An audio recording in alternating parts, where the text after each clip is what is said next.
Curzon হল ঢাকা বিশ্ববিদ্যালয় এলাকায় অবস্থিত প্রায় ১১৫ বছরের পুরনো একটি ঐতিহাসিক ভবন ও পুরাকীর্তি।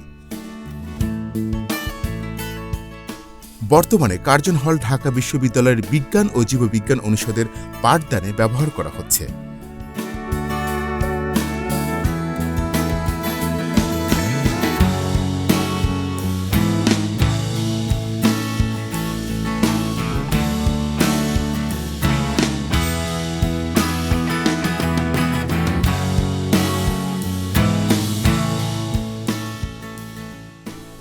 সালে ১৪ ফেব্রুয়ারি তৎকালীন গভর্নর জেনারেল জর্জ কার্জন এই ভবনটি ভিত্তিপ্রস্তর স্থাপন করেন।